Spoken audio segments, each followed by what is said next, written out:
Three.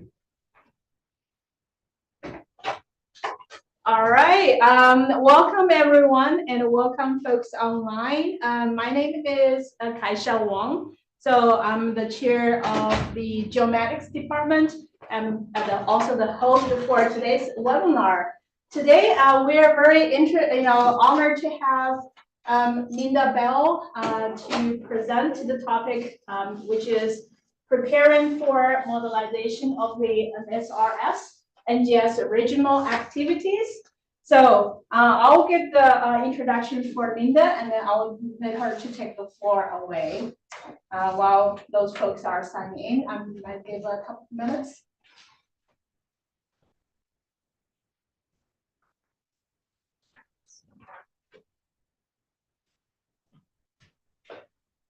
Join us.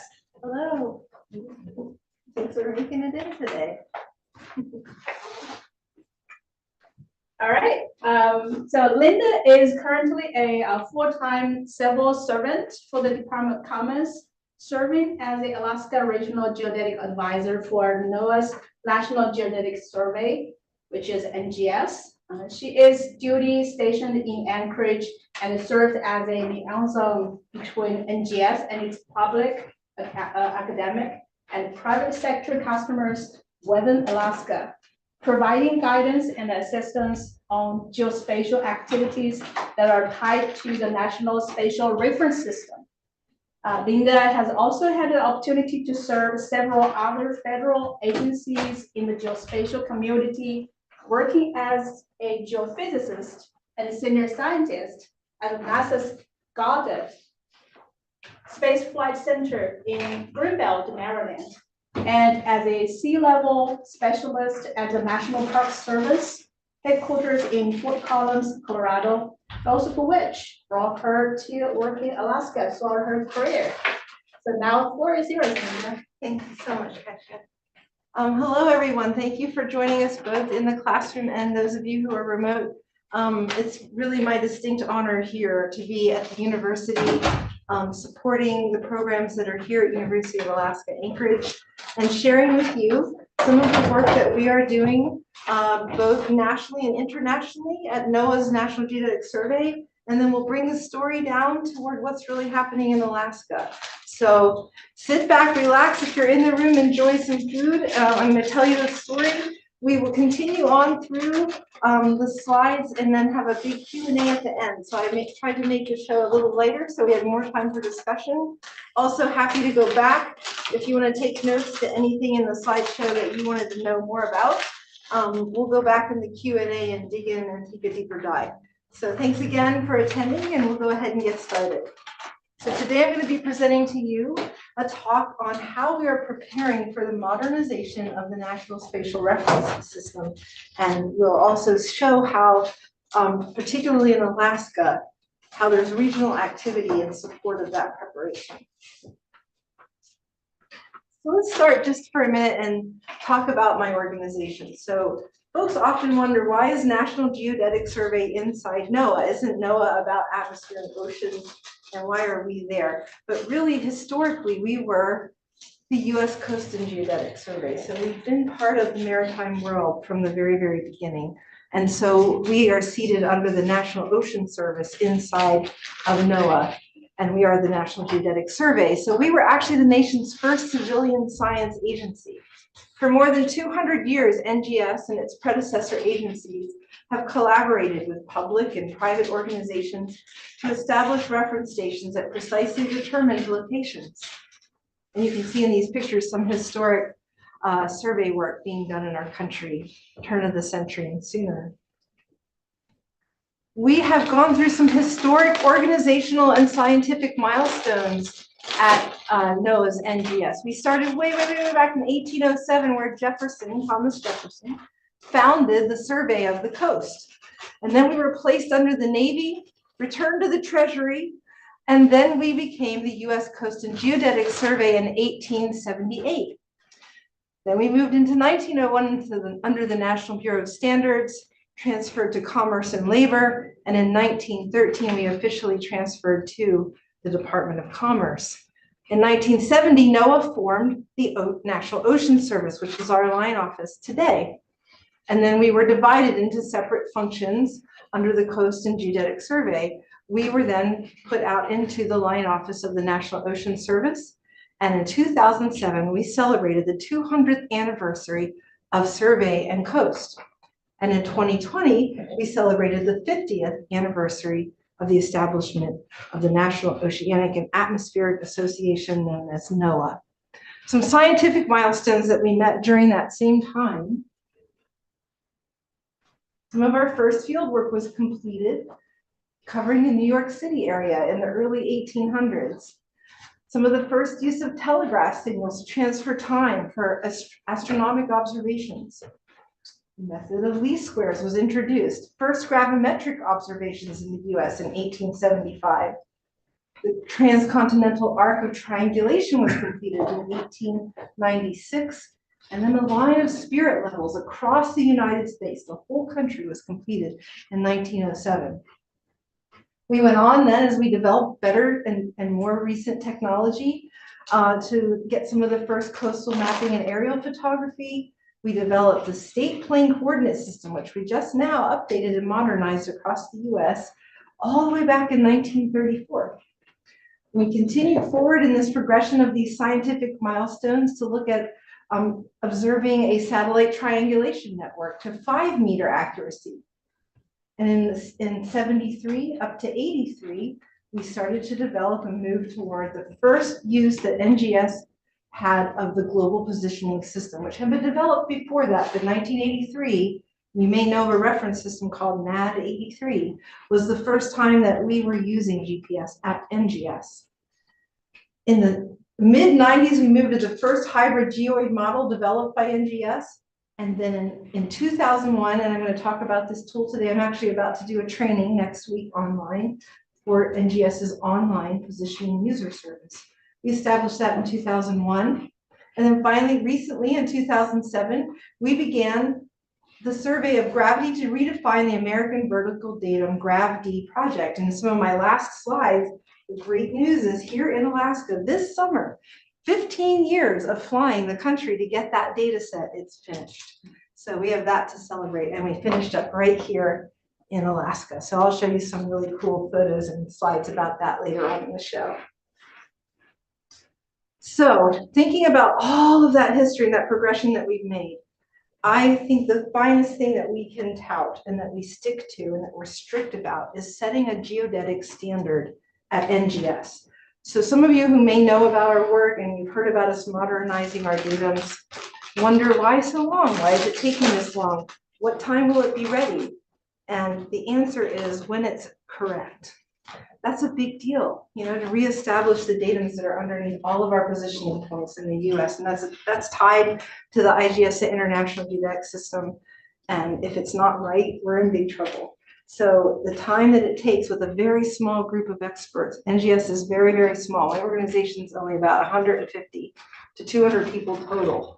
The people that are the geodesists developing the modernization, geoids and datums, they are about 10 to 20 people amongst our orbiteers in the CORS program and then our geodesists. So a very small elite group of brilliant people testing everything they're doing, beta testing it all the way from all the other experts in the world to the users as well. So we beta test everything before release.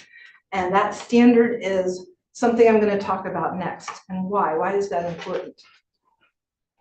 More recently, NGS has fostered a network of continuously operating reference stations, which we call cores, where each cores includes a highly accurate receiver that continuously collects radio signals broadcast by what we used to call the GPS system is now the GNSS system, or the Global Navigation Satellite System.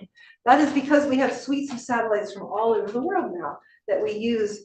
And if you have a more recent receiver antenna system and you're a surveyor, you are receiving GNSS data. That forms a network that we use to accurately position other points of interest. So we now have a very clear mission.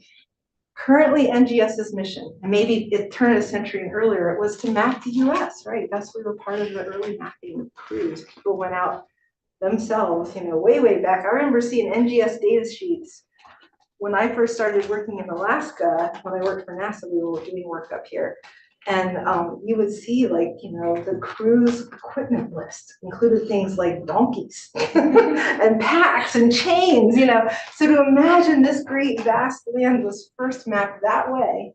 And now we have the privilege of this incredible technology that allows us to create these three-dimensional pictures of that very same surface that people had to walk with their feet to measure not that long ago. So it's something that I think is extraordinary, and I'm really proud to be part of it. So our mission now is to define, maintain, and provide access to the National Spatial Reference System. We're going to talk a little more about what that is. The quick definition is, the NSRS is a consistent coordinate system that defines latitude, longitude, height, scale, gravity, orientation, and shoreline throughout the US. So let's break that down a little bit more. If we're trying to define this point position system, we need to understand what a datum and a reference frame is. In this particular lecture, I'm not going to go in tremendous depth. There could be whole entire lectures and courses really on this subject. And this is sort of the meat of the science of geodesy, which is measuring the shape in 3 dimensions of the Earth or of a planet. So in this case, we're going to just quickly look at what these definitions are and have those in our mind as we go forward and understand what the NSRS is. So quick definition, a geodetic datum or reference frame is an, oops, sorry about that. I was trying to use the laser and I advanced. There we go. A geodetic datum or reference frame is an abstract coordinate system with a reference surface, such as sea level, that serves to provide known locations to begin surveys and create maps. NGS defines that official geodetic datums for all federal mapping activities in the US as part of the National Spatial Reference System. And just broadly, but there's more detail than this. We have a series of vertical datums. They can be everything from tidal to land, horizontal and geometric datums, and tidal datums of various types. And different branches of NOAA are working with us to establish those datums. So NOAA Co-ops is particularly working on upgrading and updating the tidal datum. And another project I'll talk about later is we call in Alaska VDatum, which is improving the vertical datum across the country, is something that's huge and still being worked on here in Alaska, really crucial with our very complex vertical data that we have, in particular in our tectonic regimes in our coastal areas where we have isostatic rebound from glaciers. So Alaska provides the largest challenge in understanding these vertical datums in the country. So the nuts and bolts of what we do at NGS, I want to go over that a little bit before we get a little bit deeper into some of the other work. Again, the mission of the NGS was to define, maintain, and provide access to the NSRS. And the NSRS provides a consistent coordinate system, let's say that one more time, that defines latitude, longitude, height, scale, gravity, and orientation throughout the US and its territories. So how do we do that? What kind of data do we take in? We look at GNSS and GPS data. We look at remote sensing data, land surveying data, geodetic data. We use training and education, and we continue to work with our geodesists and our orbiteers on defining datum and transformations for your data as well.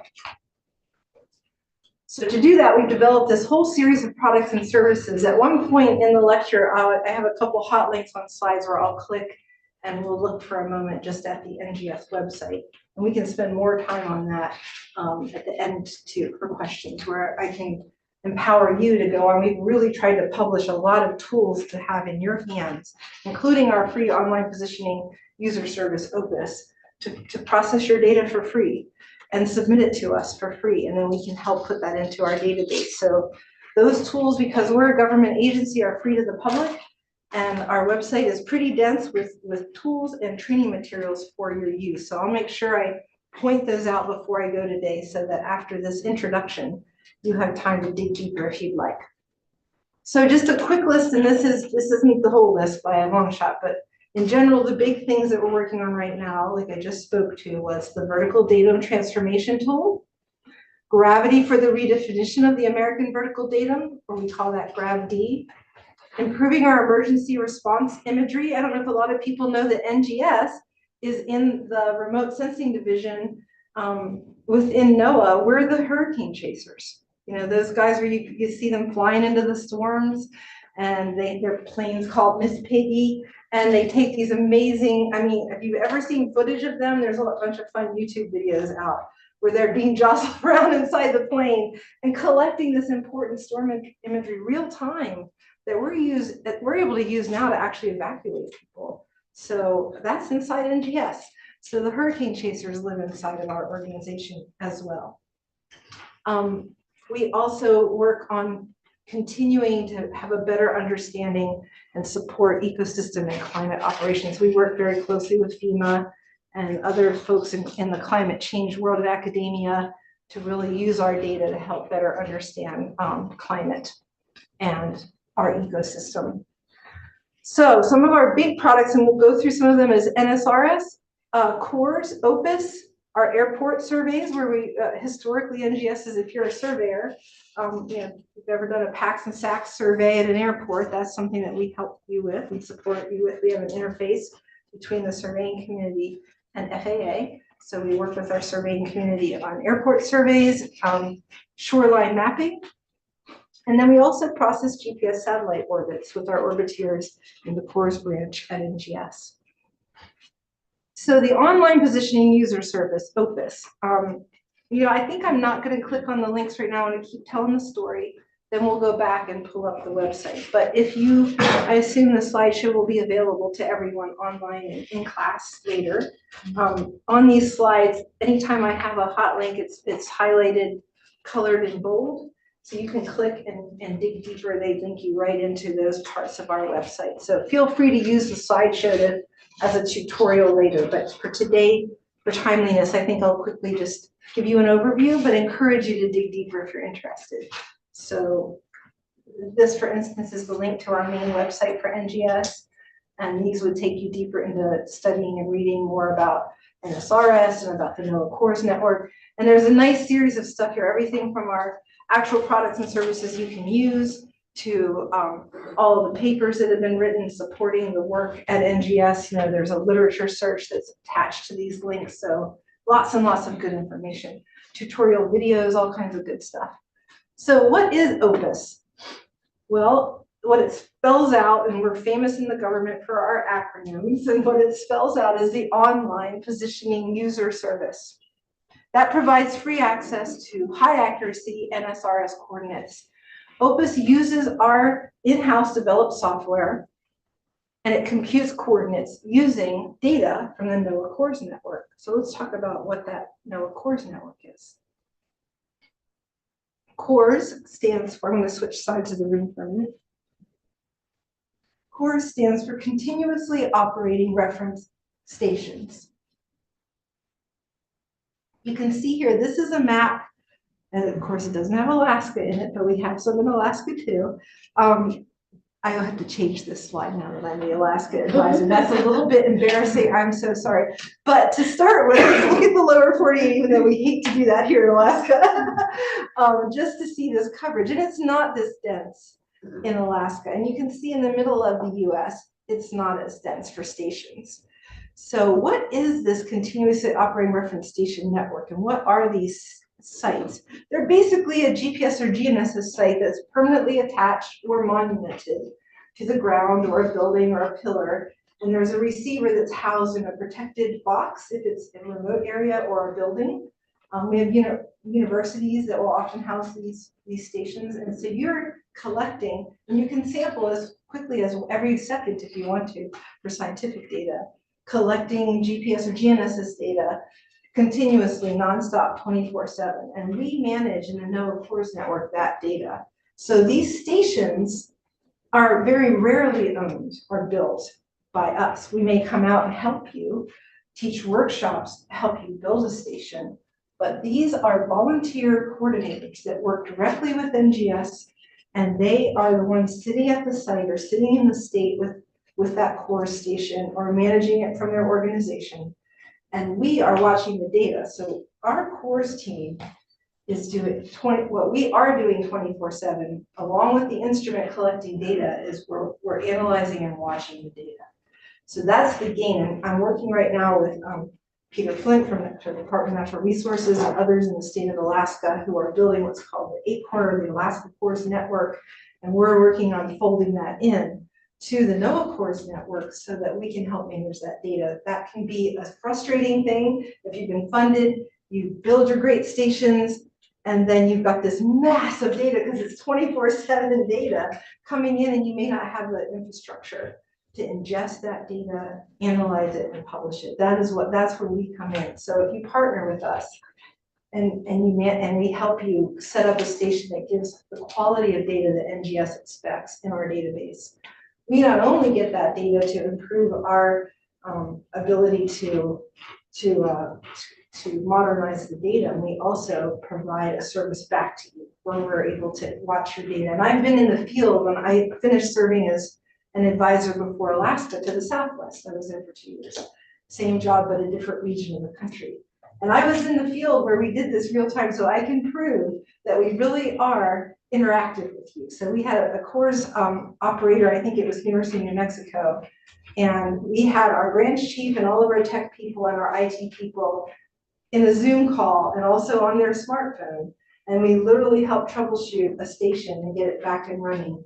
And that team from NGS and NOAA was everywhere from Hawaii to Washington, DC, and the operator was standing there at their station in New Mexico, and it was a success. So that I wanted to just tell that story to encourage you if you're in the community and you might be part of this CORS effort, to know that coming inside the fold of the NOAA CORS network allows us to help you that way, help you maintain your station, maintain your data, and ingest your data.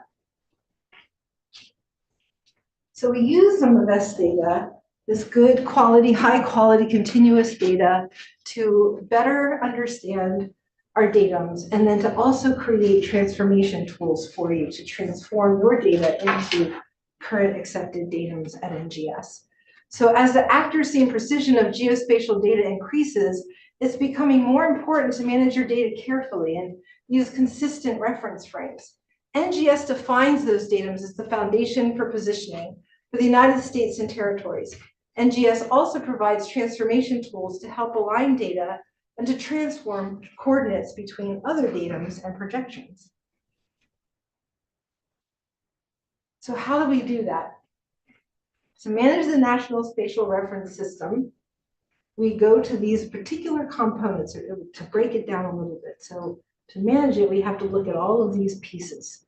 We have to do a good job at understanding geodetic positional coordinates. We have to understand how to define the geopotential, what is the word I wanted there? Geoid, acceleration of gravity, the deflection of the vertical, improve our models, our tools, and our guidelines, improve our ability to map the official national shoreline. As I said before, we have in-house people who are publishing our GNSS orbits, and also to improve our ability to understand orientation, scale, and offset information.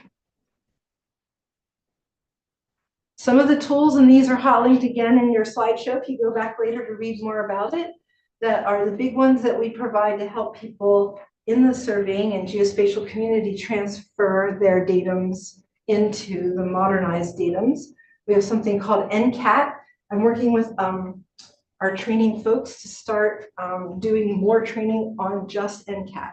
I think as we prepare to modernize, a lot of people ask us those questions when we're out speaking nationally. What can I do? And we're going to get to that next in the story here in this slideshow. One of which is we have tools that allow you to input your data in any datum that it's in, and then it transfers it into the modern datums. Training on how to use NCAT, I've found in my last couple of years advising around the US is a weak spot, I think, in our education. So I want to improve that when I'm here in Alaska, in addition to OPUS training and other things we've traditionally done, field operations and all those sorts of things. I want to add these transformation tool trainings in because we've only got about 2 more years till the release of the modernized datums. So I'm looking, and all of the people on my advisor team across the US are looking at how we can help you get ready so that it's not this big learning curve all of a sudden when things change. We also have a vertical datum transformation tool, which we talked about earlier, called VDatum, that converts elevation data from various sources into a common reference system. We have our horizontal time-dependent positioning utility, the HTDP, that transforms positions across time and spatial reference frames. And then some of you, if you're in the surveying community, may have been involved in Alaska, submitting proposals of all the different projections that are typically used in our surveying community in Alaska into the state plane coordinate system, state plane 83. And the new one, the new state plane coordinate system, is the first of the modernized releases. 2022 just came out. Alaska was part of that as well.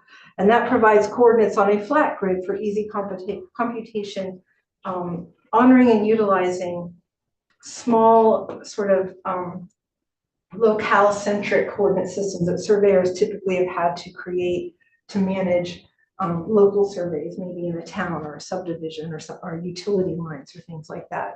We work with the Department of Transportation and other groups like that as well. So some of these big data sets that we're using to do all of this and that these transformation tools can work with as well, we have some of the products that come out of it are Opus Share solutions. We have NGS geodetic control that's improved and is shown on our map, the Data Explorer on our website. This is the classic survey mark data sheets that we've all used in our careers if you're in the world of surveying and geodesy. The antenna calibration data that folks enter into our IDB. We manage all of the remote sensing data for the country. Again, like I was saying earlier, that can have to do with imagery from everything from a current storm to long-term atmospheric changes that we see, long-term changes in the ocean or sea level. And that helps a lot. Those kinds of imagery, the coastal and storm imagery, really help us in understanding how to model what's happening on our coastlines as climate changes. And we also use LiDAR data, aeronautical data, gravity, and orbit data. So now we're to the part, and I'm just going to pause for a minute. We talked a lot about history, and if you kind of imagine, we just kind of came through a funnel, and we started with the broad picture of what my organization has done historically, what our mission is. Again, we're reminded the mission is to modernize the NSRS. And this slide is going to be about, well, why did we need to do that? When all that good work and all that mapping that NGS has done over these hundreds of years, isn't that good enough? Why did we suddenly think the data needed to be modernized? So that's what I want to talk a little bit about in this slide. Why we need to improve it is this. The National Geodetic Survey has been working over the last 10 plus years to remove inaccuracies in the existing datums of the US. So they weren't accurate. They weren't as accurate as they needed to be. By tracking the dynamic nature of the Earth and giving users tools to account for it, NGS will provide a new National Spatial Reference System that's semi-dynamic. By fully embracing the benefits of GNSS as the positioning tool of today and of the future, NGS will effectively link the replacements for NAD 83 and NAVD 88 through a geocentric reference frame and a gravimetric geoid model. This was quoted from Dr. Drew Smith, who's our chief geodesist developing these modernized datums with his team in Washington, D.C. at headquarters. So the reality is, as our expert geodesists started to really dig in and take a look at how well we were doing in defining our reference systems and our datums, we saw things going on. There was some Earth-related tilt happening in the data. There was some offset in the data. Now think about the complexity of Drew Smith and his team's job. Think about surveying in Alaska. So if you're defining a point on the ground in Alaska and you're standing in an area that's moving in some direction within that complex subduction zone we're in here at Anchorage, for example, right? We also have interesting soils here too, right? Because we're in this coastal environment and things would be slipping and slurrying under our feet as well. The geology is moving at the crustal level.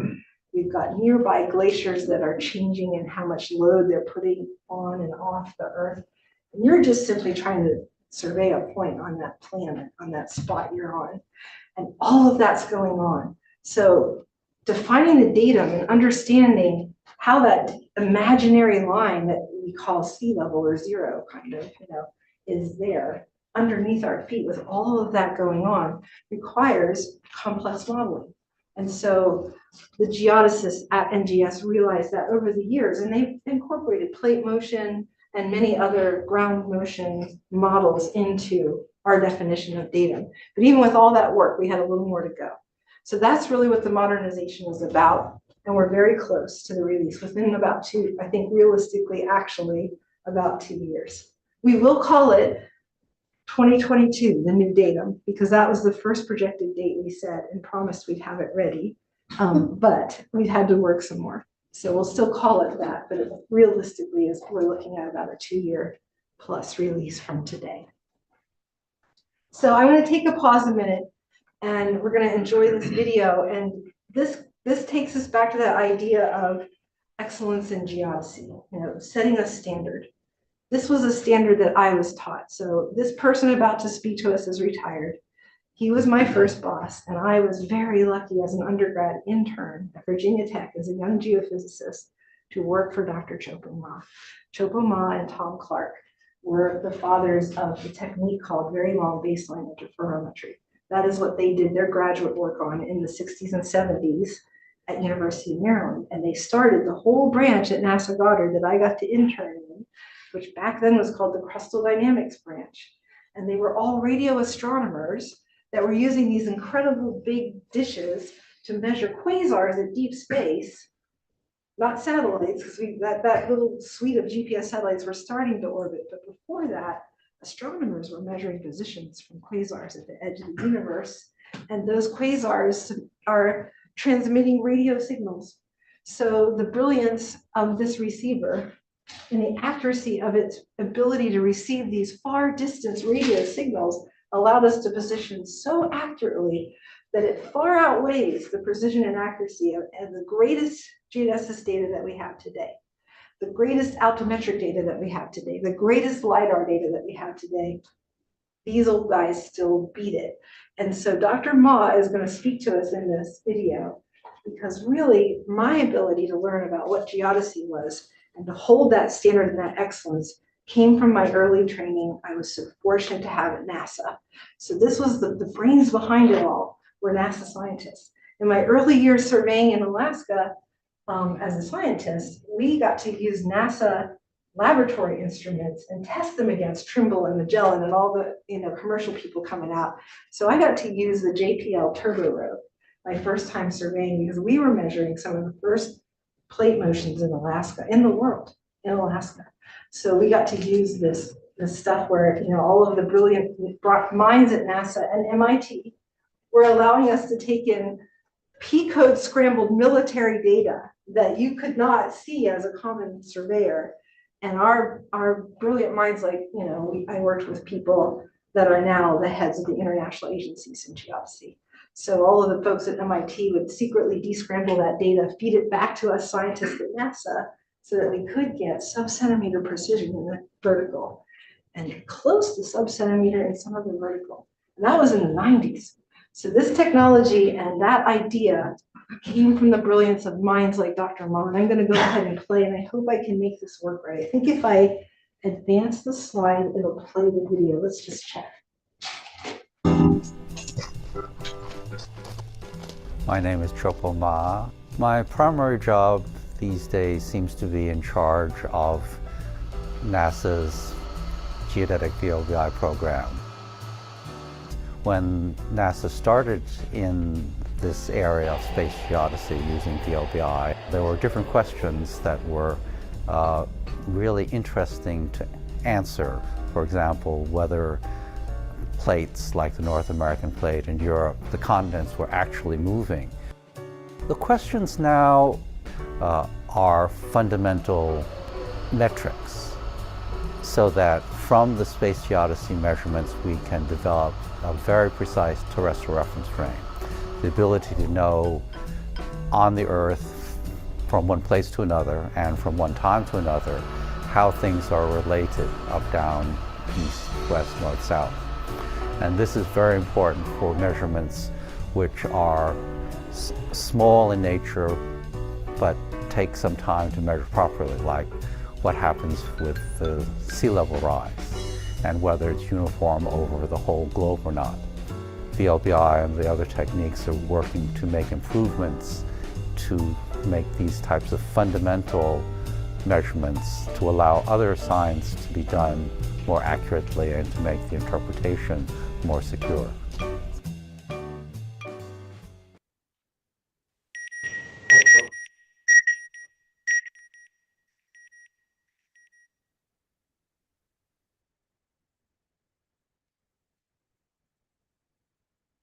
To get to come back at this point in my career to the place I started. So Alaska is where I started. And this is my, probably my last tenure as at least a federal scientist. I probably will dive back happily into academia and teach again after that.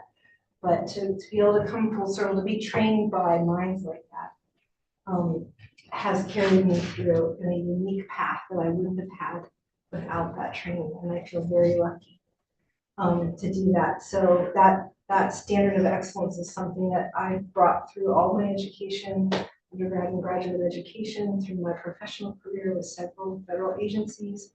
And I feel like now that I really work more intimately with real life surveyors who are out working in the field, that level of excellence is something that I try to bring into my teaching and into my trainings. Because we often get that question, well, I don't need that. My accuracy is good enough to a meter for what I'm doing for my work. And I say, why not be to scientific level grade accuracy? Because if you're working and you're getting paid to do a job, why not do it to the best ability that you can? We scientists will gain as well from that data to be able to understand these Earth systems, but you will as well in doing the very best job that you can as surveyors. So a lot of the work that we're doing and training across the country now, teaching how to build a braced monument, is one of the workshops I've been working on with our Forest Branch Chief, John Alaska. And we'll be doing some of that work in Alaska in the next summer. Understanding our services that we have to improve your ability to analyze your data, but just even best practices. When I worked in the Southwest, my state coordinators there really were active in their surveying community and helped us improve best practices for the surveying community. So in the end, if they submitted their data to NGS, it was scientifically, and we could use it for our models. And they also improved their ability to do their job better. So that excellence, I think, is important for all of us.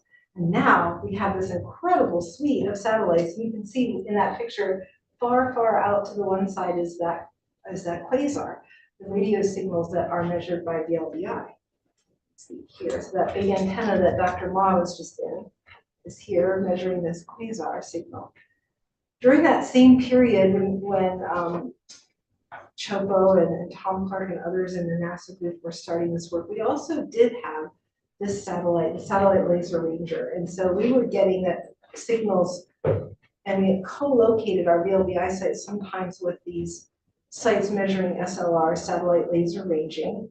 And we call those DORIS sites. And we call those multi-constellation sites. And we could be measuring DORIS signals, quasar signals with VLBI, or SLR from the SLR satellite in Cold Bay, Alaska. And we had a VLBI station in Fairbanks, Alaska. And I actually worked at that station as a young intern for NASA. And so that is now defunct. I went out to see it when I came back to Alaska, and I was shed a tear because it's just sitting pointed to space and its hydraulics are not attached, but it could be if it got refunded and we could collect data. In the meantime, JPL and NASA put a couple of GNSS sites out there, and we are going to be building NGS, a foundation core station at the Gilmer Creek facility as well as the Cold Bay facility next summer. So we've awarded money from President Biden's infrastructure bill to a contractor who will be doing that work across the country, and we will be piloting some of that here in Alaska. This is a really great tool. Again, I just loved this slide. I think a couple of folks put it together. Some of our brilliant folks at EarthScope, which used to be UNAVCO. We've got a couple of NSF folks. I think this was maybe spearheaded by NSF, this figure. It's one of my favorite figures to really talk about what GPS can tell us about on Earth. So I encourage you to take a look at all the little detail in this when you go back and study the slideshow. But we can look at everything from the ionosphere to the troposphere, to snow depth, to ice height, sea level change, vegetation change, and soil moisture, all with a very simple, fairly inexpensive GNSS antenna. So if you've never seen a braced monument, this is sort of the highest level we consider in GNSS surveying style of monumentation, and a choke ring antenna under this radome, which is a transparent type of plastic that the signal can get through, but it also protects the antenna. These braced monument tripods are not a temporary tripod. If you've not seen them before, we have quite a few of them in Alaska, but they're drilled into the geology, if it's either bedrock or pounded into soil to refusal. And they're just long steel rods. They're welded together, and then we place the choke ring antenna on top and a radome, cabling then run to a box that contains comms, receiver, cooling things if it's in a hot environment, warming things if a cold environment, and a solar panel. So that's a standalone CORS GNSS station in the picture. And I like this figure because it shows us all the amazing things we can do. And if you place one of these guys near a body of water, you actually can use something called GNSS IR or reflectometry technology, where a reflected signal from the water, if your station's close enough, comes back to the GPS or the GNSS, and you actually can get water height measurements. So Dr. Christine Larson spearheaded that from CU Boulder, and our folks up here at UAF at the Geophysical Institute also work with that kind of data. So we have real experts in this field right here at UAA and UAF in Alaska. And so one of the things we do provide is this high accuracy GNSS data processing at NGS. We talked a little about that a minute ago in the slides. And the new thing that we've added to our ability to process your data from the field is we now take in a new file format, which is called the GNSS Vector Exchange Format, or GVX. And that allows us to more consistently use GNSS vectors in survey networks. So if you're an RTK surveyor and you're going out to RTK data, Opus is now set up to ingest that data in this GVX format. So now you can use both your static and dynamic data in our software. And in the course I'm teaching in the next Monday, Tuesday, and Wednesday online, I'll be teaching an Opus course virtually to the country. And part of that will be how do we ingest this new GVX style data if you are taking an RTK data. So I just put this slide back in a minute just for a placeholder to go a little deeper on some news about the CORS network now, the National CORS Network. I'm talking a little bit about it in application with some of these other slides. One of the things that we advisors do is we support the CORS network. So a regional geodetic advisor, which is what I am, is a federal employee of NOAA's National Geodetic Survey. We serve as a liaison between NGS and our public, academic, and private sector constituents who are managing the geodetic component of geospatial activities tied to the NSRS in our region. We assist in the management of CORS stations, and that is a very integral part of our job as advisors to support the NSRS. So here's some pictures. This is Fran Columna. She's on our CORS team, but this is also a group of advisors out just doing some troubleshooting. This was, let's see, where was this? This was, I think, in the Great Lakes area, and we had one of our advisors, Jeff Jabakowski. We had people that used to be advisors in the Great Lakes area. We had Fran, who's on our CORS team, all come out together and work with this station. And they gave technical support to the station operators, like helping people change out receivers and antennas at the CORS stations, helping update the firmware, helping make sure your connectivity is working. We help with building out networks, collaborating with groups. We are often troubleshooting emails and phone calls to go through other issues. This is a really big part of my job. I'm already super active in what's happening with CORS here in Alaska. I just onboarded in June in Alaska, and we're already rocking and rolling with all kinds of great stuff going on with CORS work and the Foundation CORS program in Alaska. I'm going to talk more about that in a minute. So I just briefly referred to this before. Just a reminder again, We are so grateful to our station coordinators because you are our partners and we couldn't do it without you. You are the ones who either build, own, or manage our stations. We are helping with the data side. So this plot just shows how many NCN station owner operator partners we have by type. So if you look, we've got 10% feds, 11% foreign government, DOT makes up 21%, local government 27%, private industry 13%, and university 15%. And we also have other state government entities as well. So this is the big partnership group really that are the CORS network. It's certainly not just us. And so here's the types that are actually operated by each partner type. We have a total of 1,890 active stations. And if you take a look at that chart again, our state partners are a really, really big and really important part of that. You can see the DOT makes up 44%. So what about this CORS program? What's the future of it? So the really cool thing, again, we're piloting at Cold Bay because we have the Doris station. We're piloting at Gilmore Creek and Fairbanks because the old VLBI is up there. We are going around the country right now. Another big push from the infrastructure bill came toward our team to put in what are called foundation cores. So we're putting in those nice braced monument GNSS permanent core stations and redundancy of 2 to 3 stations at all of the big space geodetic observatories around the US. So the VLBA in Socorro, New Mexico, that was in the movie Contact with all those neat antennas, we're going to be there. We're going to be here at Fairbanks. We're going to be here at Cold Bay at the Doris station. And we're co-locating these really cool super GNSS stations with those old space geodetic observatories before they go down, before they're finally grandfathered, so that we can co-locate our data sets. We've got this gorgeous set of data from these geodetic observatories around the country that's 30 plus years of data, enough to really, really model some things about our datum. And this is how we define the international datums. And now we're going to come around and put GPS units near them and co-locate and co-collect data with these big antennas so that we can overlap in the data set as we define the data. Very, very important for the redefinition and the modernization of the NSRS. So here's an example of what that looks like.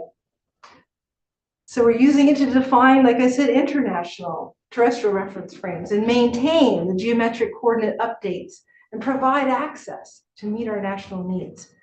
And these needs serve surveyors and a broader base of stakeholders needing geodetic control, such as transportation and commerce across federal and state governments, like the DOC, the DOT, the US Army Corps of Engineers, the USGS, and many more, geospatial industry as a whole, and scientific users. So this picture shows, this is Fort Davis, Texas, the McDonald Observatory. So here's the VLBI antenna still, it's in stow, which means it's not, it's tilted a little, maybe it is observing in this picture. Here's the GNSS station with a nice handy cow fence around it, because cows in the desert in those open areas love to just rub against and scratch themselves on our beautiful GNSS stations, and they can bang them up pretty good. So thinking about that in Alaska, what's our animal here that we'd have to worry about? Of course, bears and moose. That's right, yeah. So we've got bears that will just chomp right on through cables. They have a nice fine lunch with our cables, and they will tear it apart. So we have to really think about that in Alaska as wildlife proofing some of these stations in our remote areas. This isn't a super clear picture, but basically just showing that those proposed foundation cores, here's Gilmore Creek, here's Cold Bay in Alaska. We also are looking in areas between us and Russia, also in the Bering Sea, and then here we are across the US. And you can see in our territories as well. So this is an already funded program from the infrastructure bill happening now. Contract's been awarded, and we are going out starting. We've already finished most of the recon for all of those sites now, and they will be starting construction this coming year, which is really exciting. So that's just a quick idea that we are part of something even bigger here in Alaska at the national level and the international level. Future of CORS. Okay, so we're down to the last little bit of the slideshow now, and this is how you can prepare for modernization of the National Spatial Reference Frame. So if you go on our website, you'll see we have these fun one-pager newsletters that come out in your NGS news, and this is the announcement. New datums are coming, and it tells a little about what that looks like. But we also list here things that we can do in the community to prepare. So we can transform our coordinates using NCAP. We need to do a good job of recording our metadata by knowing our datums and epochs of your geospatial files. Perform GPS on benchmarks operations, which we're starting to fold to the end of that program, but that was basically almost like geocaching. We were inviting people all over the country to go out and just set up, if it was a professional survey or just you had extra time, and sit on a benchmark and collect some data and submit it to us. So that's what that program was. That just helped us build our database and control around the country, and volunteers and folks from all over the industry helped to be part of that. And then just finally review your state plan coordinate system requirements. And in our case, we've already updated our legislation here in Alaska, but other states in the US are still preparing to match their legislation to the new definitions of the state plan coordinate system in the survey. And this is a little more about our program that I just talked about. This is very typical of when we're not behind the computer screen, what we look like in the field. Here I am at the Great Lakes with the USGS. We were doing at the Great Salt Lake in Utah, and that was us partnering with the USGS and improving the data at the Great Salt Lake for better understanding of water level changes in the Great Salt Lake. Here's an example of another one of our advisor team, Ed Carlson in Hawaii, and he's teaching a leveling course here in this picture. So we do everything from going right out in the field and working with people in partnership and in training, and all the way down to staying with you in your project, to looking at your data, helping you analyze your data. And then we're involved in these larger national partner scale projects as well. So how we can prepare in the region is these new cores installations. We're conducting more braced monument workshops. We're improving our core stations. We've talked a lot about that already. GPS on benchmarks, improving control, training more in Opus, improving our vertical control like VData and Gravity, geodetic control densification, and our partnership work. And finally, the future of cores, we just talked about foundation cores. So now we're going to wrap up our story and come back to Alaska and talk about some of the very exciting news that's happened to enhance and densify our geodetic survey control in Alaska. And we are the pilot state. I got a chance to pilot this project where once a year across the region of the US, NGS is going to release a yearly accomplishments newsletter. So if you go on our website, Alaska is the first, because we've accomplished a lot in Alaska. Not all under my watch by a long ways, but we are getting published and noticed out there nationally, which is very cool. So your work's important to us. We want to continue to support you and show the country and the world what you're doing here in Alaska. So we've improved positioning in the vertical and horizontal ground truthing. That really is important, I think, when we're tying the GIS community and the surveying communities together, because we have to pin that data down, right? We make an image as GIS mappers, but to spatially analyze that image, we have to understand the position that all those points in that point cloud are tied to, right? And so ground truthing is important. So that's where the surveying community comes in. If we improve our base station positions for LiDAR, aerial, drone, photogrammetric, and altimetric data, we then are able to more clearly spatially analyze what that data is that we get from anything from, from drones to flyover airplane data. We want to have consistency in our datums through multiple data sets that we're using for digital elevation model. I did my PhD work on this, and man, is that complex when you are putting lots and lots and lots of data sets together and you have to pin them together with one consistent datum. Tricky stuff. So that's really important, this consistency. And by enhancing densification of geodetic survey control, we can be more consistent in how we define that datum. So big accomplishment in Alaska. We just finished our aerial surveys in Alaska with the final set of flights flown through the summer of 2023. That brings this 15-year project to a successful completion. This data will be a critical component in the development of the North American Pacific Geopotential Datum of 2022. We also just started our work with foundation cores, which I was just talking about, and I was part of this work as well when I got up here this summer. So we've got our sites at the NOAA Nesdis Gilmore Creek facility and the Cold Bay NASA Dorch site, Fairbanks and Cold Bay, Alaska. We've been identifying them for reconnaissance and future construction. These braced monument GNSS F-core stations and INSAR reflectors will be installed in 2024 in support of foundation core site development in crucial areas of Alaska.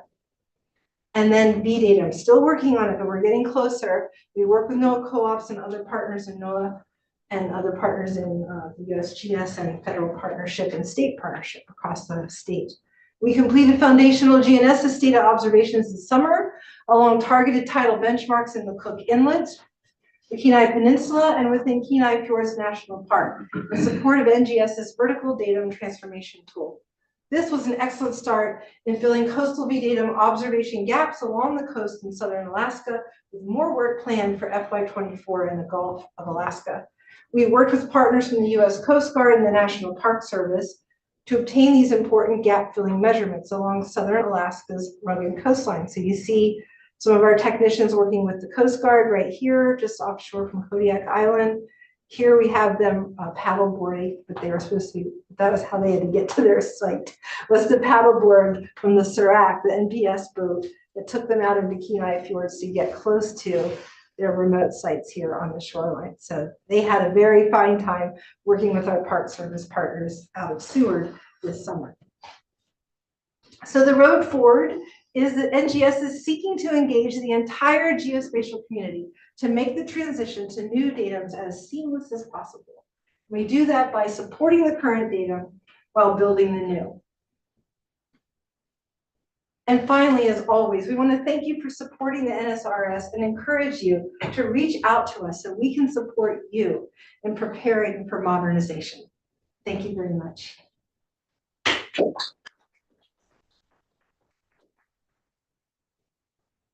So thank you so much, Linda. I think it's very exciting. Also, share a lot of achievement for Alaska. It's very exciting to see that. So we would like to take the questions from the room, and folks online, I think we are gonna gather the questions for folks online, and we're gonna answer those questions. So first, any questions from the room for Linda or comments? Yes.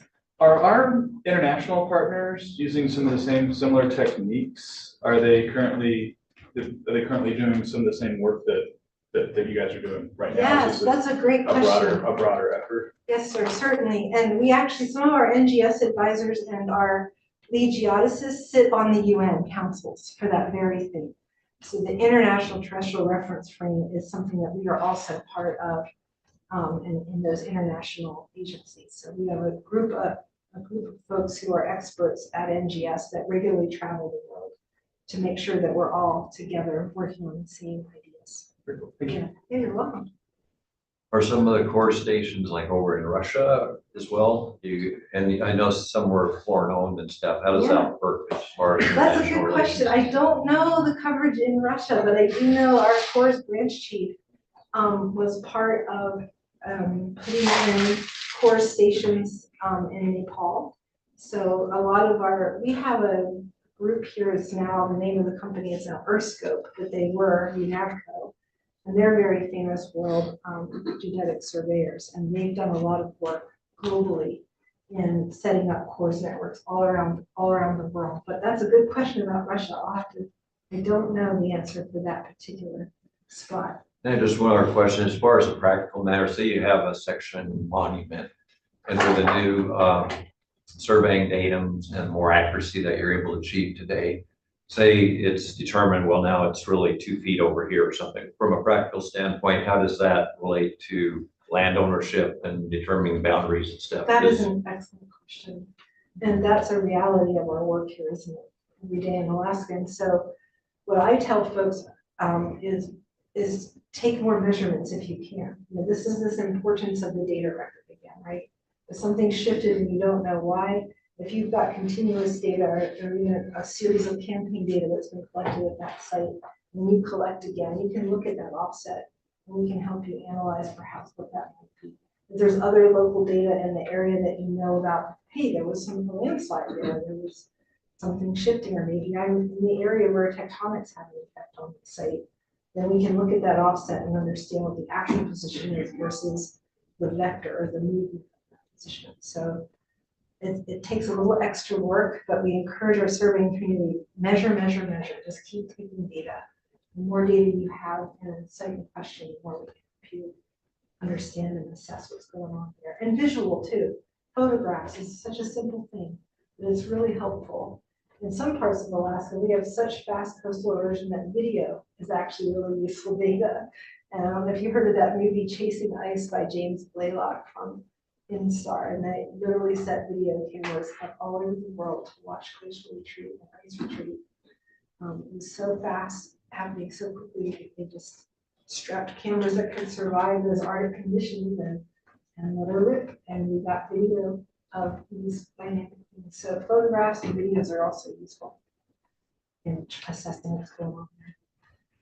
Any other questions in the room? Yeah. I had a question about vertical datum transformation and Yeah. going from NAVD 88 to the 29. Is that transformation tools that you've been mentioning have that capability in Alaska? We're getting there. Okay, I'm We're just getting making there. sure, because like I remember looking at it a while back and I came to the conclusion that it wasn't going to help me and we had to go to our surveyor to, work their magic, but I was just curious.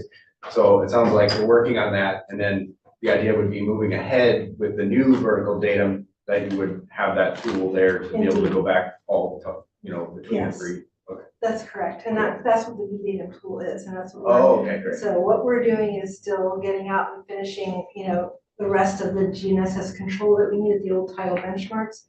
And JOA here in Anchorage is one of our big contractors to NOAA that's going out and doing seasonal tidal measurements as well, taking those gauges out and trying to get a better hold on the same idea that I mentioned with this gentleman, the more data, the better for us to find that. So we're still, we just put another big push of money came in actually to Alaska, earmarked, and it's being used through the DNR, and they are supporting, and JOA is contracting and doing that work right here. So right now we're flush with good funding, which is good news. So it's time for us to get out there, hustle, do the work while we're funded. And we're here to support you guys in that. So Alaska's flush with a good amount of funding right now for us to improve our surveying. Are there any other questions in the room? Yes. Since you brought up funding, does your funding stay pretty relatively consistent, or does it wax and wane with administrations? Number two, it waxes and wanes with administration, absolutely. But currently in the current administration, we're very well funded in our research, especially in NOAA, but particularly NGS got quite a bit earmarked because of the infrastructure bill for us to support mapping infrastructure. So we're in good shape right now, and we're going to be very active in the next couple of years, and we're already out doing this work. And also your university is part of, we put out a grant that UAA, and maybe Kesha will talk about that later, but you guys were a sub-awardee of that geospatial modeling grant here at UAA, and we also have a sub-awardee at UAF as well. So that is money that is here to help support academic institutions in improving your education. And this geomatics department here is going to be part of that. So improving curriculum, getting more students in, filling that, we call it the geodesy crisis in our country, where we have a lack of trained people in the geospatial world. So they're also funding academia right now to improve and get more students in and help create the geospatial analysts of the future. Yes, sir. You've talked a lot about what presently is the technology that you're most likely using. Yes, sir. What do you see in the future and going on? Is it going to be more spatial, outer space, or is it going to be where we are going more with something here on Earth itself that we can, that we know is the, what would you say? The Good truth. for now and valid a point.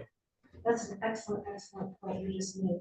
I would say definitely more and more above us than where we're standing as far as technology development goes. However, that piece that I talked about in one of those slides called ground truth is crucial. So we can't just assume that every flyby piece of data that we have, especially in the advancements that we have in GIS right now, beautiful, three-dimensional, gorgeous maps that we can make. Those maps are images floating in space if they're not truthed to the ground. So the need for surveying data will always be there. And we use it to enhance all the new technology of the future, where we have more and more satellites flying, better and better constellations for measurements, new technology that's going out there. But without understanding if it's accurately pinned to a point on the planet, it becomes an image in space and it's not attached to a reference frame. So both is the answer. That we'll need to do both, and we'll need to keep improving our surveying on the ground. If we're ground truthing this high-tech data coming from space, we want to accurately know that our survey data is excellent. So I think advancements in all these areas are important. Again, you guys having a geomatics program here, that's really what it's about. How do we look at all of this technology together to improve our ability to understand what's happening? Again, I answered your question. That did very well. Of course, there's always going to be more questions about what good is. Yes, and that's science, isn't it? That's what science is inquiry. Good science is not answering your question, but asking another. So that's what we hope, is that we keep getting more and more questions as we go forward. Yes. Thank you so much. Is there anyone else in the room? Yeah. So switching from my previous question, vertical to horizontal, and Yeah. so you said that the new sort of state plane systems out there, do you see, in Alaska, I think you mentioned, I would assume in a lot of other places, we have these different, very localized horizontal coordinate systems that you use often for survey. Do you see this new state plane system being able to sort of replace those very local systems, or is there still going to be a need for those local systems? That's the idea. It Our is, okay. idea is to replace, and the really great news is that a lot of industry is working with us. So our hope is, speaking of the future, is that embedded in your instruments that you have in the field, those transformations are done. So in the future, you will collect your data and it will already be transferred for you into the new data. So creating all of your small local ones, our hope is, that's why we took a long time in building the nationwide state plane data, was all those proposals coming in from all over the country were surveyors saying, here's every single one of my local data. Michael Dennis, take it and do something with it. Yeah. So that idea was that we could make your job easier in the future if we do our job well. Cool. And industry's working with us. Several of the big, Trimble's working with us, some of the big manufacturers are working with embedding those transformation tools right in your instruments. So it'll be seamless to the surveyor in the future. We'll just be collecting great data. That's our hope. I have a question Yeah. regarding the acorns. You talk about Alaska corn stations. Are those going to be the lower tiers of the core stations nationally? And are we going to densify that in the future to add more? Because we have one acorn station on the top of this building. I thought we did. That's yes. right. So yeah. we collaborated with Peter Flint from Yes. DNR. So we just instrument that partnership on the top of this building. So we have acorns. Right here. Right here, on this top, Right on the over roof our of this heads. building. That's So it's exciting. collecting data right now. That's So exciting. I'm curious, are we gonna do more acorns across the US because, not US, Alaska, because we are the huge state. Yes, we are. And Peter, actually, I just met with Peter Flynn and other folks at DNR, with everybody in our headquarters and our forest branch, and with some of the contractors for Acorn. And they are pausing in their planning and connecting back to us. So the idea is that we can help them with training on how to build great stations, how to manage the data, and John Galetzka, our Forest Branch Chief, wants to ingest all of Acorn into the Meadowforest Network, which means we'll manage the data. So we're also planning with the two universities in Alaska to co-locate at seismic stations, volcano observatories, like really trying to partner up so that we're improving, everything we can together collectively. So Acorn is now seated in a subcommittee. Peter and I both sit on it together, where we're trying to tie in Acorn to the larger effort in Alaska, so that the coverages, the gaps we need to get, we get into those gaps first, and then the quality of data is something we can depend on. Unique and challenging in Alaska to keep data rolling in these remote areas. So we're working with all the folks, the Tsunami Warning Center, everybody in Alaska that's got remote measurement stations out there, to partner up with Acorn so that we can do a good job. So that's good news there. So yes, we're hoping to cover the gaps first across the full state, all the way from north, south, east. Yeah, which is great. That's right here. That's a local network. And that money got earmarked and pushed in right into our Alaska DNR. So it's now in state hands, and we're just helping to support and advise you guys now.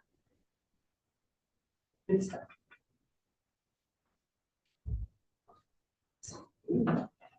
When data changes and a newer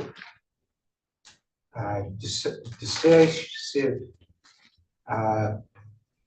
action has changed something, like the island of, the South Island of New Zealand moved a foot closer to Australia in a recent volcano eruption and change down there. How quickly, does the data get picked up and then all of the different points around it get changed? And how do you know whether you go right or left on something like this? That's a really good question too, and that's this multi-station idea, right? So we're working with the seismologists and the volcanologists and the people that have those international networks measuring that very change. And all of that data is ingested together and continuing to update our understanding of the data, because we're on a dynamic Earth, right? It's changing. A good example of that right here in Alaska is our National Tsunami Warning Center in Palmer, Alaska. There, if you've ever had a chance, if you haven't, go tour it. It's really neat. It's just a little nondescript building on the side street in Palmer, and you go in and there's just big monitors everywhere. And one of them is all the earthquake data coming in from Alaska. The other is all the tidal data coming in from Alaska. The other is all the GNSS data coming in from Alaska. And all the tidal buoy data coming in from just offshore. That model to be able to warn you as to whether you're in an earthquake or tsunami warning area, that we see those all the time here in Alaska. All of that data is used simultaneously 24/7 in their models at the Tsunami Warning Center. So something like that is what we would do to understand globally about how this dynamic Earth that we're measuring on is changing. So the scientists have been at this for a while, thinking those kinds of same questions. And so I encourage you, if you want to see visually what that looks like, go. I'm sure that they allow the public to come in and tour our Tsunami Warning Center. It's not very far from the beach. It's a great place and nice people. Smart, they'll answer your questions. It's good for summertime. Yeah.